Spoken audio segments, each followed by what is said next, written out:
Welcome everybody. We're talking about an article today that I thought was very, very interesting considering EA has recently shut down Visceral Games, gotten rid of their more story-driven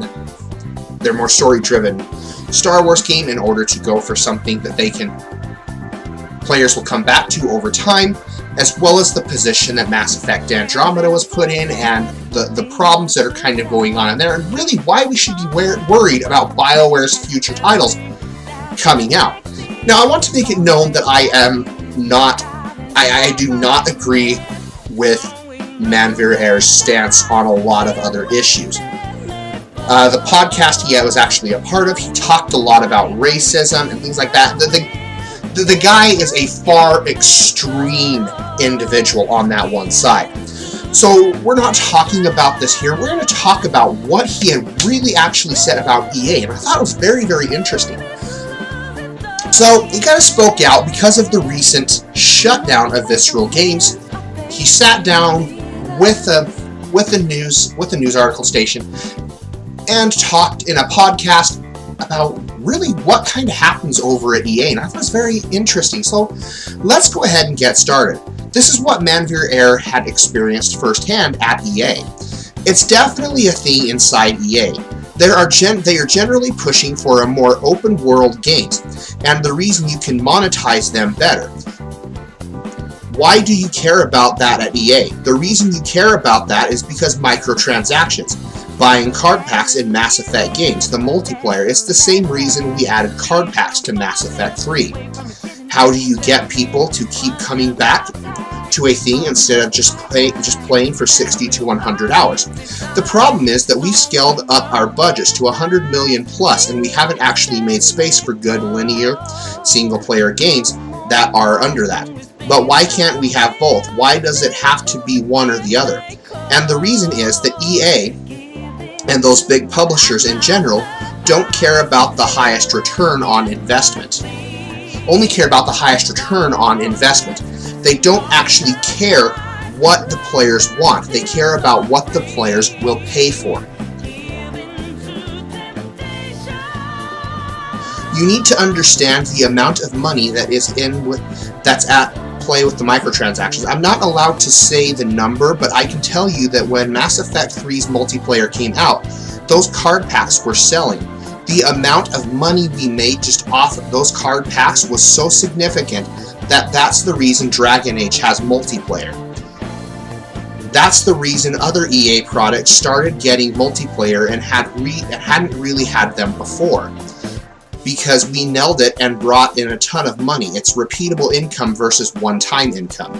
I've seen people literally spend $15,000 on a Mass Effect multiplayer cards. What we're seeing is a cynical chasing of the game of big money. You've seen what is BioWare's new franchise coming out. He asked Anthem. The host duly answered, "Right." Air said, "It's not a traditional looking BioWare game, right? It's what you're seeing from a place like BioWare owned by EA, a place where I worked for 7 years. If that's what you're seeing from Visceral now closing and going to another Vancouver studio, what it means is that the linear single-player AAA game at EA is dead for the time being." BioWare said making an open world gave Mass Effect Andromeda the most problems. BioWare simply didn't have the expertise for it, and said that the open worlds are among the hardest things in games to make because you can't predict how players will approach situations in them. Trying to build an open world after major changes in direction was just too much. The problem is what ultimately comes out of Mass Effect Andromeda isn't a game we started making, he said. We started by making a prequel called Mass Effect Contact, and we started testing what we realized to be a prequel wasn't a good idea, and we moved to a sequel. A lot of the team was happier with that. We rebooted the game design multiple times, so the version of the game you see come out is probably the last 2.5 years of direction. So, just kind of going off of that alone, we are getting a broader sense of what EA does to their companies. They go in, give them a little bit of free reign for the first few projects, go in, then start demanding what they want to see in their games, what they need to add into their games, and expect these developers to go in and add that on top of games that they've already done, and take away the studio's creative freedom. The studio is no longer making games that they want to make for their player base. They are turning around and making games that EA wants them to make so they can capitalize off of money. This is the future that EA is going into. This is why Visceral Games has been shut down. Amy Hennig's Star Wars project has been taken over to another studio to handle it, and why many are speculating that this new game is going to be a Destiny clone set in the Star Wars universe. Bottom line, we are seeing companies like EA suck up these companies, acquiring their IPs, and turning them into multiplayer experiences. And this simply goes because people are purchasing the shit out of these microtransactions. People are going out and buying these. This is why studios are going in and including them. This is why, as gamers, we should be absolutely worried to the point that video games are going to take a dump in the near future, and microtransactions are going to, unfortunately, bring the inevitable crash to video games. There is going to be a point where video game developers are either going to have to realize that microtransactions are going to destroy video games as a whole, and the market as itself is going to decline, and we are going to see a lot of shitty, multiplayer experiences come out of these companies, or we're going to see a lot of gameplay hid behind these loot boxes and microtransactions as these developers dive more and more into their greedy business practices. And this in turn, of course, will probably end up getting us quite a bit more love for the indie community, because a lot of these developers are passionate about games and they don't have these big studios trying to return major profit. This, my friends, is what happens when money talks. This, my friends, is what happens when companies get in there, change direction, and only care about turning up the profit rather than what their fans actually want. So, are we going to be able to see any great multiplayer games outside of multiplayer from EA? Not for quite a while.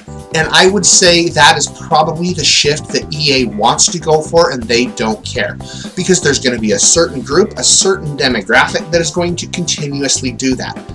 And if what BioWare said in there, the people who bought from Mass Effect 3 spent $15,000, saw people spend $15,000, if he means an individual person spending $15,000 on that microtransaction shit, you can see why this is beneficial for studios to do this. You can see why studios want to try to milk that and make money off of these people who are purchasing these microtransaction items. Because there's money to be had there. $15,000 is more than what the original game is. Let's just have a little bit of fun here. Go in and take a look to see how much that would actually end up being. So $15,000, we're going to divide that by 60. That means with $15,000 divided by 60, that means one person, it would have taken 250 people to go through and buy Mass Effect 3 to make the return in money that they did off of those microtransactions. And in no way am I saying that these microtransactions are bad, but this is why developers are doing what they're doing. And as long as consumers continue to go out and support this shady business practice, go and dump this money because for whatever reason they have, they're going to continue to do it. So thoughts, opinions, leave that all down below, guys. I thought this was very interesting, considering the direction that EA has taken with the Visceral Star Wars game, considering the direction that they're taking with Star Wars Battlefront 2, and kind of their whole situation with Mass Effect Andromeda. Things are slowly starting to come out with Mass Effect Andromeda to paint a clearer picture why that game ended up taking the big shit that it did. As for BioWare, I don't agree with the guy. On a political standpoint, I think he is top of the line A1 douchebag.